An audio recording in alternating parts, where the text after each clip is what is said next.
En el següent vídeo explicarem com calcular les raons trigonomètriques d'un angle qualsevol. Per fer això, hem de veure que els angles es poden representar en una circumferència molt especial, que és aquesta. És la circumferència que té radi 1. D'acord? Aquest angle, per exemple, de 45,3 graus, pots dibuixar aquest triangle. D'acord? Hem dit que l'origen d'angle sempre és el punt U0 i, per tant, interpretem què vol dir el sinus i el cosinus. El sinus és el catet oposat d'aquest angle. Si recordeu la definició, com a sinus d'alfa, teníem que era el catet oposat partit per la hipotenusa, però en aquest cas la hipotenusa val 1. Per tant, catet oposat entre 1 és el que valgui el catet oposat. En aquest cas, el catet oposat és el sinus. Per tant, el sinus és 0,67, en aquest cas. I el cosinus d'alfa és el catet adjacent partit per la hipotenusa, però si en aquest cas val 1, és el catet adjacent.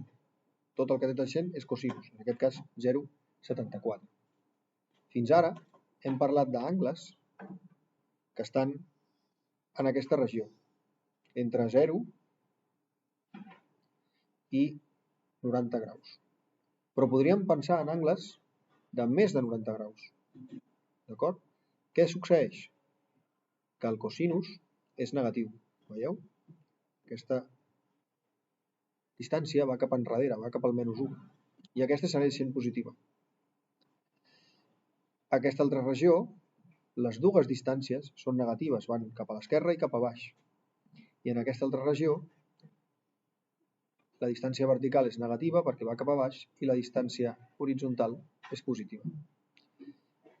Com us diu en el llibre de text digital, aquesta regió d'aquí de la circumferència es diu primer quadrant, aquesta d'aquí segon quadrant, tercer quadrant i quart quadrant. Va en sentit contrari a les agulles del rellotge. Per tant, podríem preguntar-nos que dibuixéssim o que calculéssim això d'aquí.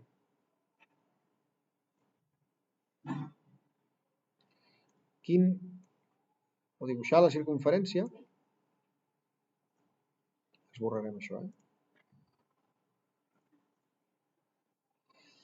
Dibuixeu la circumferència,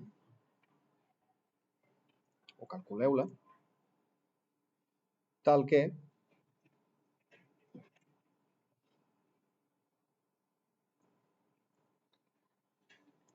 dibuixeu la circumferència goniomètrica, la que acabem de dibuixar, i un angle amb el sinus igual a 0,6 i que estigui comprès entre 90 i 270 graus.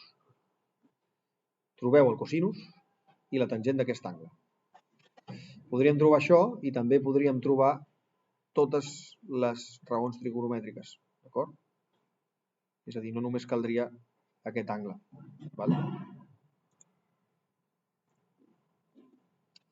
Per tant, hi ha dues formes de fer això.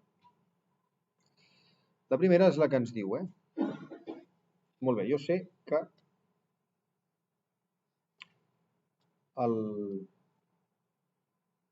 el sinus d'aquest angle m'han dit que és 0,6. D'acord? I sé que l'angle, a més, és més petit que 270, però més gran que 90 graus. Sí? Això ens ho dona l'enunciat. Està aquí l'enunciat.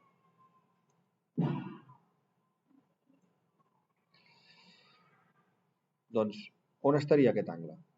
Hem dit que els sinus que tenen part positiva seran els que estiguin o en primer o en segon quadrant. D'acord? Però l'angle és més gran de 90, per tant, ha de viure en el segon quadrant. Si l'he de dibuixar, segur que està per aquí. I a l'alçada de 0,6. Aleshores, tinc una raó trigonomètrica, tinc una manera algebraica, o una fórmula que ens vam aprendre, que deia que el cosinus al quadrat d'un angle més el sinus al quadrat d'un angle és igual a 1. Això és el teorema de Pitàgores. D'acord? Si us el mireu amb el dibuix, això és un triangle rectangle. La hipotenusa és 1. Per tant, el cosinus al quadrat més el sinus al quadrat és igual a 1 al quadrat, que és 1. D'acord? Doncs, tan sols cal substituir el que ens han dit al problema. Cosinus al quadrat, què serà? 0,6 al quadrat. Més sinus al quadrat, això és el que vols buscar. T'estan dient que trobis... Ho he substituït al revés, El que m'han dit que he de trobar és el cosinus, no? I el que sé és el sinus. Per tant, això no ho sé. I el que sé és això, 0,6 al quadrat. 0,6 al quadrat és 0,36. I si faig la diferència de 0,36 a cada membre de la igualtat, em queda que cosinus al quadrat d'alfa és igual a 0,64.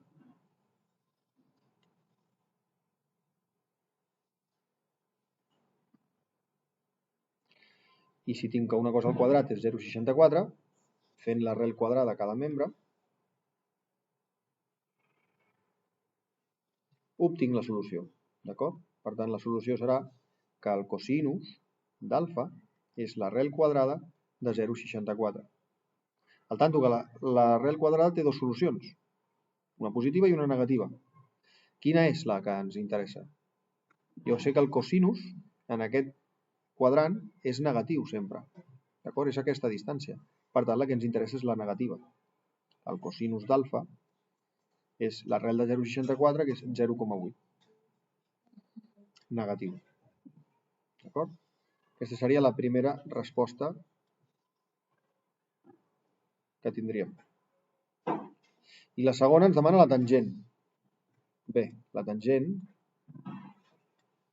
Tenim l'altra fórmula, Requadro una mica les fórmules que vam aprendre, El teorema de Pitàgores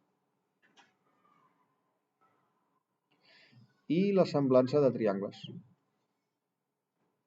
La tangent d'alfa és el sinus d'alfa partit per cosinus d'alfa. Aquesta fórmula també cal utilitzar-la, Així doncs, la tangent serà el sinus, que ja me l'han dit, 0,6, dividit pel cosinus, que l'acabo de calcular, menys 0,8. Si faig aquesta divisió, vinc a la calculadora i dic 0,6 dividit entre menys 0,8, això és menys 3 quarts, que és menys 0,75.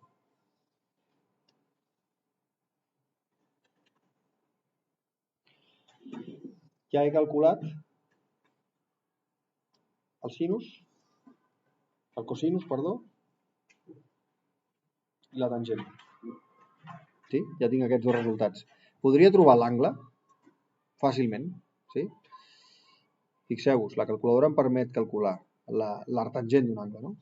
Fixa't, si tens que el sinus és 0,6, doncs jo puc dir això, no? Si el sinus de l'angle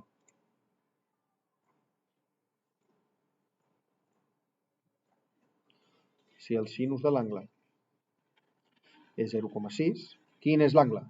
L'angle és l'arc sinus de 0,6. Estic aplicant als dos membres l'operació de fer arc-sinus. Sí? Arc-sinus i arc-sinus. I fer l'arc-sinus amb la calculadora és fer això. Shift, sinus de 0,6. Això em dona 36,86. Atenció, això no és un valor, no és un angle, no és l'angle que m'estan demanant, no? 36,86. Perquè m'estan demanant que l'angle sigui més gran de 90 i més petit que 270. Què està passant aquí? Bé, l'angle que m'està donant és justament aquest. L'angle que m'està donant la calculadora és aquest. Aquest d'aquí. Aquests són 36,86. Quin serà aquest d'aquí? Doncs serà 180, que és aquest d'aquí, menys aquest d'aquí, que és justament el mateix que aquest. És a dir, l'angle que jo estic buscant, alfa realment, serà 180 menys 36,86. I si ho calculo amb la calculadora, això em dona 180 menys el que m'ha donat abans, 143,13. 143,13 graus. I fins aquí el vídeo, espero haver-vos ajudat.